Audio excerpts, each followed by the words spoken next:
बिस्मिल्लाहिर्रहमानिर्रहीम exercise 4.1 question number 1 को हम स्टार्ट कर रहे हैं। Calculate the first second and third order derivative of y is equal cos square s। हमारे पास जो फंक्शन है वो है कॉस स्क्वायर x और डेरिवेटिव फाइंड करना है with respect to s। So dy over dx, ठीक है, differentiate with respect to s किया, dy ओवर dx। यहाँ पे जो फंक्शन है कॉस स्क्वायर x, ठीक है, तो हम इस पे पावर रूल अप्लाई करेंगे और डेरिवेटिव फाइंड करेंगे। पावर रूल का डेरिवेटिव क्या था कि आप जो n, ठीक है, जनरल फॉर्म में क्या था पावर रूल का डेरिवेटिव x पावर n, ठीक है, x पावर n का डेरिवेटिव क्या होता है n into x power n, मतलब जो n है वो x वाले जो फंक्शन था उसके साथ मल्टीप्लाई हो रहा था और साथ में जो पावर था वो एक कम हो रहा था। तो यहाँ पे जो फंक्शन है वो क्या है cos x है, ठीक है, तो पावर रूल के हिसाब से ये 2 इधर आ जाएगा मल्टीप्लाई फॉर्म में और एक पावर कम हो जाएगा, n-1 था तो 2 - 1 1, ठीक है। तो पहले हमने जो डेरिवेटिव कॉस स्क्वायर एक्स का फाइंड किया वो according to the power rule.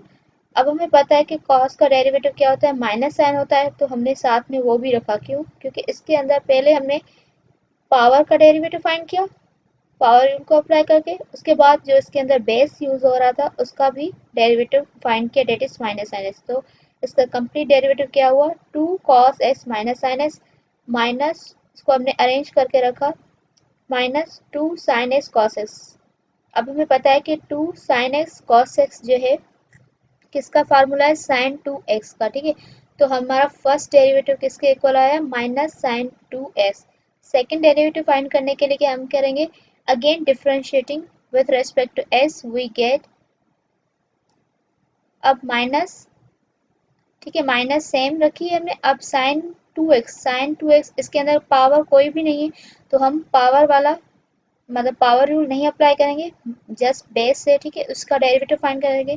तो साइन का डेरिवेटिव क्या होता है कॉस, ठीक है, एंगल क्या है इसके अंदर 2x, तो साइन 2x का डेरिवेटिव क्या होगा cos 2x। अगेन इसके अंदर एंगल यूज हो रही है तो हम इस एंगल का अगेन डेरिवेटिव फाइंड करेंगे, तो 2s का डेरिवेटिव क्या होगा 2, ठीक है, with respect to s find कर रहे हैं। सो अब माइनस 2 cos 2x इसका डेरिवेटिव हुआ। जब हमने फर्स्ट डेरिवेटिव फाइंड किया तो वहाँ पे पावर था तो हमने पावर रूल अप्लाई किया और साथ में बेस का डेरिवेटिव फाइंड किया, ठीक है। जब हमने सेकंड डेरिवेटिव फाइंड किया तब यहाँ पे पावर नहीं था, हमने जो बेस था उसका मतलब डेरिवेटिव फाइंड किया और साथ में जो इसकी एंगल 2x थी तो हमने एंगल का भी डेरिवेटिव फाइंड किया 2s का डेरिवेटिव 2, ठीक है।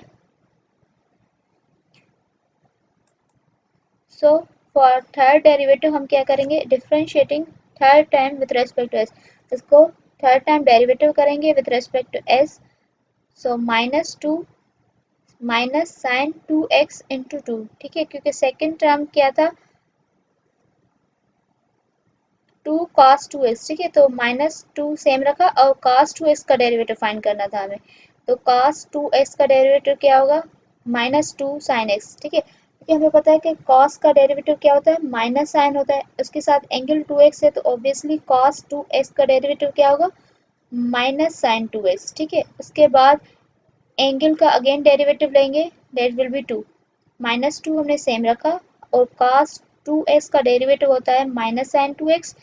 अब यहाँ पे एंगल 2x है तो उसका डेरिवेटिव हमने फाइंड किया तो 2, तो यहाँ पे 2 मल्टीप्लाई होकर 4, माइनस इंटू माइनस प्लस हो गया और साइन 2x, तो हमारे पास जो थर्ड डेरिवेटिव आया वो आया 4 साइन 2x। इस तरह से हमने डेरिवेटिव फाइंड किया गिवन फंक्शन का फर्स्ट सेकंड और थर्ड।